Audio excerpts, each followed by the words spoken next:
Hello, Brobs. We're back with more Napoleon, Bisexual Emperor, Major General Frank Richardson, MD. This is a relatively short chapter, Chapter 9, a tentative diagnosis.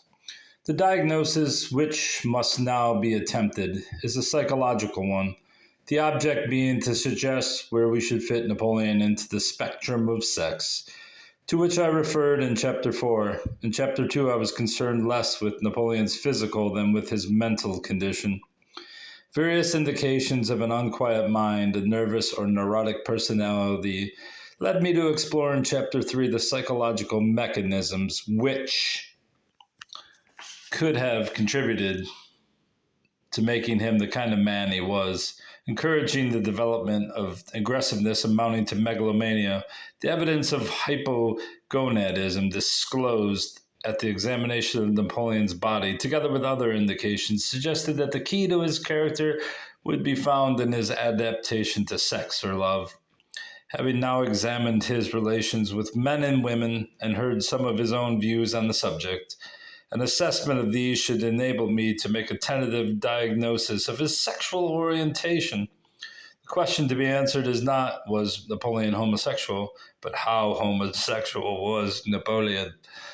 I reject the various allegations of sexual perversions which were made against Napoleon, just as I reject the allegations, much more widely repeated and believed, that he committed incest with his three sisters and with his stepdaughter. No one would attempt to deny that he had mistresses. In those days, the keeping of a mistress may have led to marital disharmony, but it was not greatly condemned by society. A monarch who had probably married for reasons of state than for love, more for reasons of state than love, was almost expected to have mistresses. The dying Queen Caroline urged her husband George II to marry again. No, said the king between his sobs, I shall have mistresses. What a great guy. And a good compromiser. One gets the impression that almost everyone had mistresses. If I had mentioned all of them, this book would have been even more overloaded with notes. My reason for believing that Napoleon did not indulge in grossly improper conduct and that his affairs with his mistresses may not have been very passionate on his part, or very satisfying to them, is that he was not physically equipped to be the great lover which he liked the world to believe that he was. The world is very gullible. The story was a sadder one.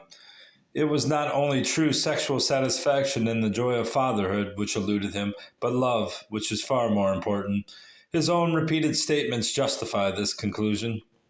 Desiree loved him, he couldn't let himself love her, and he tried in a pathetic roundabout way to tell her why. Josephine encouraged and comforted him, and his passionate letters to her proved that he longed to be able to love her and to have his love returned. According to Baron Imbert de Saint-Amand, when someone congratulated Bonaparte on his conquest in Italy, he replied that he wanted only one conquest, that of Josephine's heart. Marie Louise restored his waning confidence in his ability to attract women. Mademoiselle George, certainly, and probably some of his other mistresses, frolicked with him. Marie Waluska may have loved him more than any other woman in his life, more even than Desiree or his sister Pauline. I hope he loved her a little, but most women could not forget the contemptuous way in which, from an early age, he habitually spoke of their sex, and his abominable, almost unbelievable, coarse, vulgar rudeness. They had no doubt that he was a misogynist. His first wife and some of his mistresses confirmed his own admission of his feebleness of the game of love. Pauline Forez, his first mistress, with her trim, boyish figure, was the first to drop a hint that he was not a potent lover. Some rather masculine and domineering women attracted him, and of two of these, the opera singer Grassini and the actress Georges, whose deep voices appealed to him, neither seems to have been very passionate, and one was suspected of homosexual practices. Dr. Leonard Guthrie, who in 1913 made the earliest study of the effect on Napoleon of hypopituitarism, deficiency of pituitary gland secretion, considered that his sexual impulses were very variable. often strong but waning quickly, and that he had been incapable of lasting affection for a woman. A later medical biographer, Raoul Bryce, was of the opinion that most of his mistresses were momentary episodes. These medical views are borne out by the story of his relations with women and by the opinion expressed by his intimate friend Caulaincourt. A somewhat immature element can be detected in his relations with women, and for all his determination towards the end of his life to see both his marriages through a rosy haze of self-deception and to pretend that both his wives had loved him truly.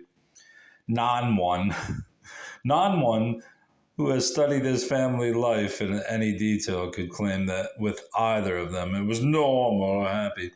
Whatever may be their capacity for heterosexual relations, it would appear that those with any considerable homosexual component in their nature cannot settle down to family life based on true love for one woman, of which they are incapable. That seems. The dilemma of such unlucky people was succinctly put into words by a doctor, who was better known as an author, the late Somerset Maugham. According to his nephew, Robin Maugham, he said this about his unhappy marriage. My greatest mistake was that I tried to persuade myself that I was three-quarters normal, and that only a quarter of me was queer, whereas it was really the other way around. Napoleon was always more at his ease among men. And as his life took the course which he planned for it, or into which circumstances forced him, if you prefer it that way, so did he inevitably spend more and more time among men of all sorts. Many of them he professed to love in an abstract sort of fashion. His infanterie, his children in the army, the handsome young aides de camp, he was in the military, valets and pages whom he slapped and fondled. It is possible that he only really cared for men. To say Lannes, Alexander one briefly, Duroc above all and more enduringly, and even at the end the pathetic, absurd Gourgaud. It is plain that a tendency to homosexuality was part of the pattern of his life of boredom in St. Helena. At what period of his life can we first detect indications that latent homosexuality was part of his sexuality was part of his lifestyle? Not at school, where it was repressed and sublimated in hard study. Possibly with Sorachi, but more likely it was first in Egypt, where his affair with the boyish Pauline Flores and her tight white hussar pantaloons coexisted with an expressed interest in homosexuality. Here he was surrounded by such conduct, including sodomy, which he spoke of as a characteristic weakness of great men. He made light of it in the revealing interview with the doleful victim of the Arabs. Naturally, men began to voice the suspicion that this was the weakness of the emergent despot. His long and close friendship with Duroc was already maturing. It would be unprofitable and unnecessary to my thesis to seek to show that there was anything deliberately or consciously homosexual in his dealings with men, but I cannot entirely absolve him from curious conduct which could have earned it more than a casual paragraph from a sensation-seeking journalist, especially perhaps all those pinches and slaps, which, had the victim not accepted them as caresses but had complained to the police, could lead today to charges of assault, possibly even indecent assault. Since the fondling or caressing of a woman without her consent qualifies for that adjective, and the same should presumably hold good for a man. However, I must not make too much of his habit of embracing men. In his day, Britain really ruled the waves, and the average Englishman was contemptuous of the monsieurs and their habit of kissing each other. Today, accustomed as we are to the public masculine hugs of professional footballers, we may concede that the embraces of some foreign statesmen have no more significance than the double hand clasp by which other demonstrate solidarity for the television camera. But I think that for a great general, Napoleon did allow himself to become much too closely involved in a physical manner with men and boys of all sorts. Marie Louise, who was less simple than she is usually represented to have been, greatly disliked his habit of pinching and caressing des personnels qu'il affectionnait. He tended to keep generals and older men at arm's length. Constant commented on this and described the great pleasure it gave the troops when he publicly gave the popular General Friant a fraternal embrace after his promotion. The only time Constant ever saw him do this to a senior officer on a campaign. Although his embraces left Josephine and some of his mistresses unsatisfied and were described by one of them as being on the furtive side, men and boys were surprised, pleased, and flattered by the warmth of his caresses, as they were called by some of those who received or witnessed them. I have no hesitation in placing Napoleon at about the center of the Kinsey 7-point scale, in which type 0 is the exclusively heterosexual, and type 6 the exclusively homosexual male. Type 3, in which I shall provisionally place Napoleon, are those who respond physically to partners of both sexes. They can conveniently be called bisexual. They may have greater experience of one sort or another, chiefly through circumstances which bring them into contact with one or other of the sexes. Napoleon's life was led mostly among men. I have said that I place him provisionally in type 3. His overtly homosexual relations with some men might qualify him for type 4, in which the lifestyle is predominantly homosexual, but a fair amount of heterosexual activity is maintained, and heterosexual stimuli are responded to rather definitely. These are the terms in which the types are defined in the Kinsey Report. Napoleon's half-hearted relations with Desiree Clary and with most of his mistresses tipped the scales to the right, whilst the left-handed swing is indicated by the apparent ardor of his wooing of Marie Belusca and of Marie Louise. So I will place him firmly between types 3 and 4 in the spectrum of the Kinsey gradations. Clifford Allen, in a textbook of psychosexual disorders, describes 12 types of homosexual males based on his clinical observation. Unlike the Kinsey scale, these types are separate and do not merge into one another. Type 5, the so-called bisexual, Dr. Allen regards as a partially developed heterosexual with sufficient homosexual residue to prevent normal behavior. Type 7 is one with an ancillary endocrine deficiency, and perhaps with unicoidism or some other cause of testicular failure. Napoleon exhibited features of both these types, being in type 7 physically and type 5 psychologically. The circumstances of Napoleon's family background and early upbringing might lead a disciple of Freud to expect that he would become homosexually inclined. The sexual instinct, if left to itself, will usually find its outlet in normal channels, but certain psychological influences, and especially the effeminate body, encouraged him to linger, or in psychological jargon, to become fixated, in the normal, though immature, homosexual phase. The immature homosexual component in his nature failed to die out or be repressed, as his developing mind should have turned progressively towards women. It remained within him, at least as a secondary device for attracting the affection for which he craved. His oft-repeated claim to have loved nobody has perhaps been too freely interpreted as evidence of a hard, unloving, self-centered nature. Can we not detect in it also a note of pathos? It would be nice to be able to believe that he really loved his infanterie as they believed he did, that his feelings for them were those which should inspire the best kind of military leader. But we come up against all the terrible things he said. The outburst to Metternich about not caring for the lives of 1,000,000 men condemns him, even if we forget the coarse and brutal versions which have found their way into print. Soldiers are made to be killed, he said. He ain't wrong.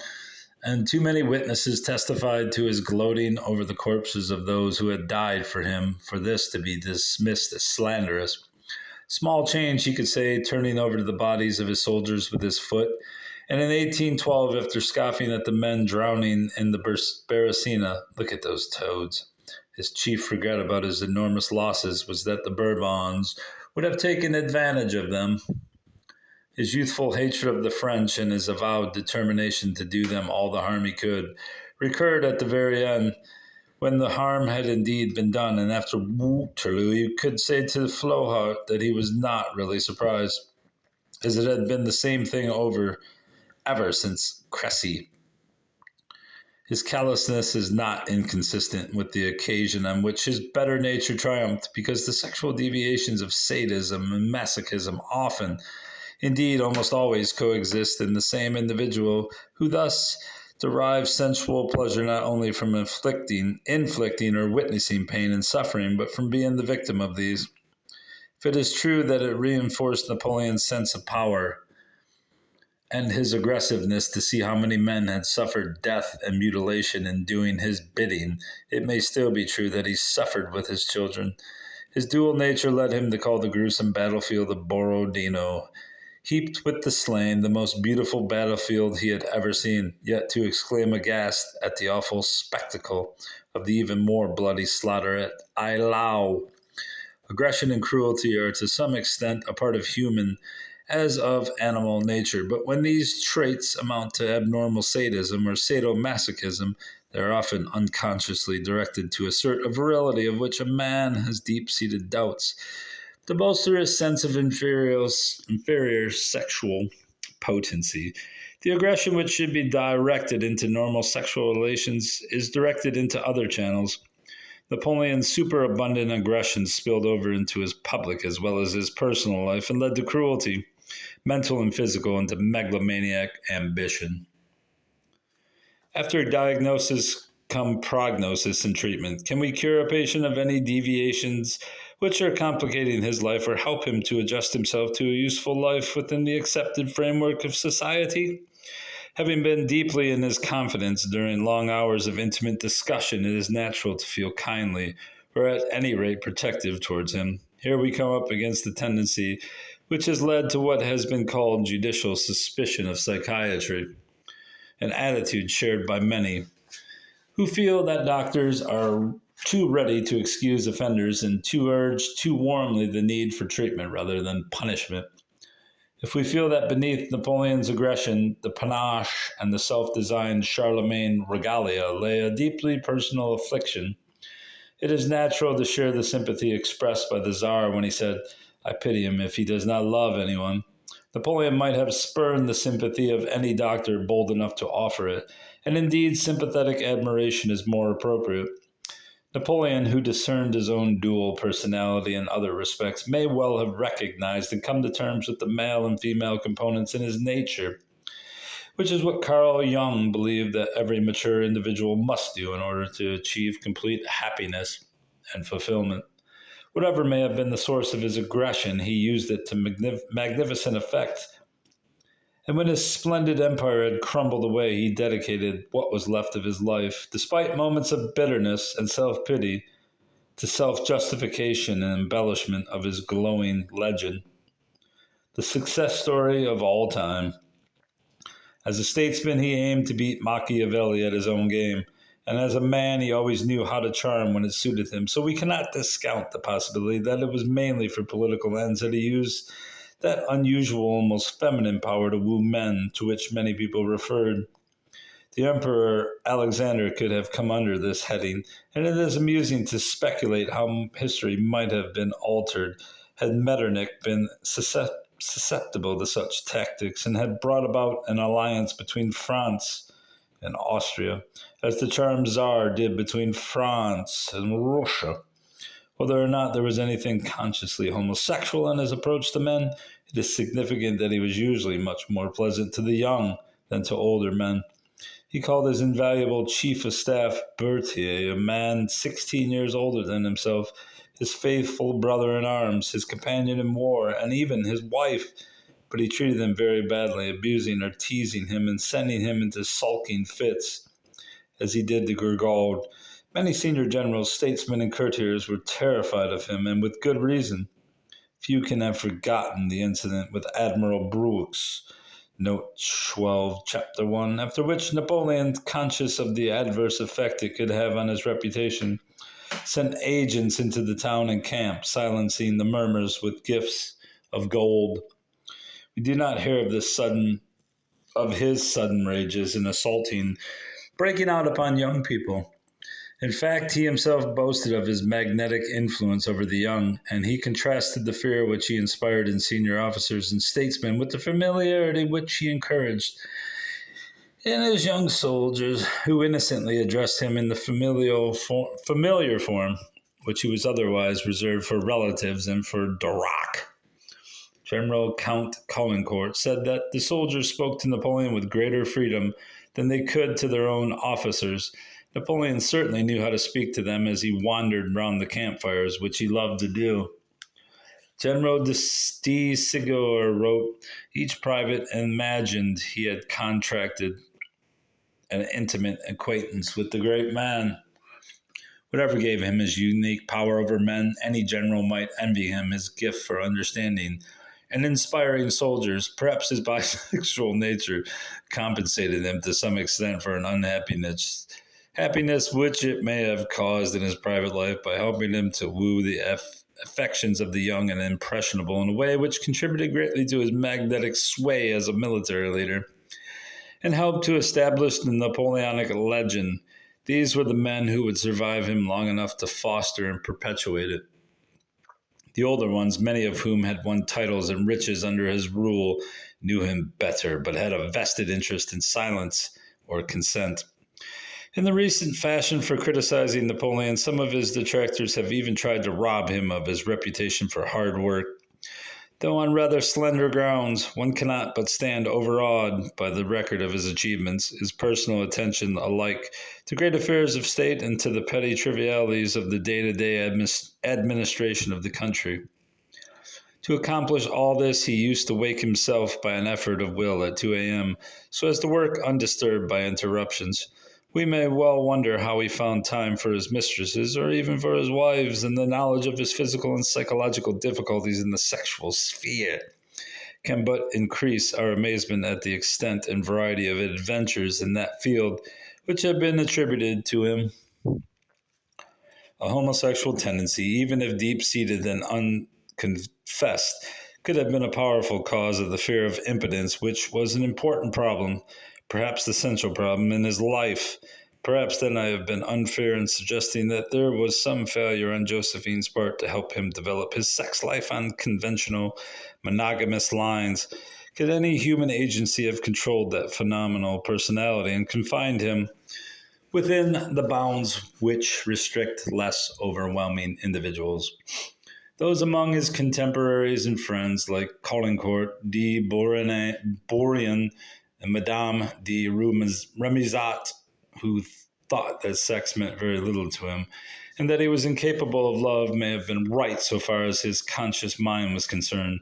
But who can tell if it was not unconscious mechanisms resulting from factors impeding the development of a completely normal, happy family life, and the procreation of children, the fulfillment of the biological purpose of life, which worked within the exceptionally active and fertile mind to produce the earth-shaking Napoleon with a completely normal male body, a more satisfactory balance of hormones, and less complex psychological influences in his early life. He might have settled down to a simple, uncomplicated married life with Desiree Clary.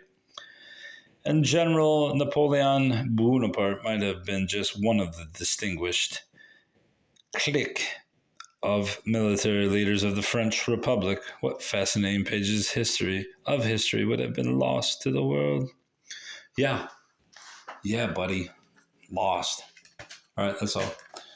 Chapter 10, Who was the father of the King of Rome, is next. Goodbye. Bye.